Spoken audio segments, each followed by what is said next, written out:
नमस्कार, मैं हूं अनुष्का और आप देख रहे हैं आजाद कलम न्यूज।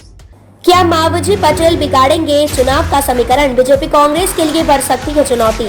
गुजरात के वाव विधानसभा सीट पर आगामी 13 नवंबर 2024 को उपचुनाव होना है। इस उपचुनाव में बीजेपी और कांग्रेस के बीच टक्कर है, लेकिन वरिष्ठ नेता मावजी पटेल का स्वतंत्र रूप से चुनाव में उतरना इन दोनों पार्टियों के समीकरण को बिगाड़ सकता है।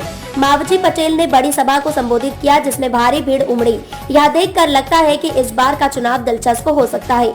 मावजी पटेल ने बढ़ाई बीजेपी कांग्रेस की चिंता। इस समय वाव सीट पर कुल 8 उम्मीदवार मैदान में हैं, जिनमें मावजी पटेल भी शामिल हैं। हाल ही में उन्होंने भावना अकौली में एक बड़ी सभा को संबोधित किया।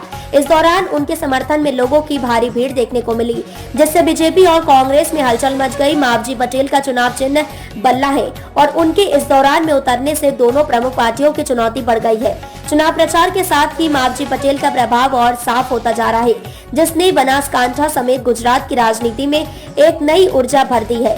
राजनीतिक विश्लेषकों के अनुसार यह उपचुनाव न केवल दिलचस्प होगा बल्कि मुकाबला भी कठिन होगा। बीजेपी कांग्रेस पर मावजी पटेल का तीखा हमला। वाव तालुका के अकौली गांव में आयोजित महासभा में 32 आसपास के गांव से लोग मावजी पटेल के समर्थन में एकत्रित हुए। इस सभा में मावजी पटेल ने बीजेपी और कांग्रेस पर तीखे हमले किए। उन्होंने इसे सच्चाई और झूठ की लड़ाई बताया और कहा कि यह सत्ता पाने की पटेल की लड़ाई है। उन्होंने आरोप लगाया कि पार्टी ने उनकी बातों को अनदेखा किया और टिकट नहीं दिया, जिससे वे स्वतंत्र उम्मीदवार के रूप में मैदान में उतरे हैं। मावजी पटेल का विरोध और बगावत।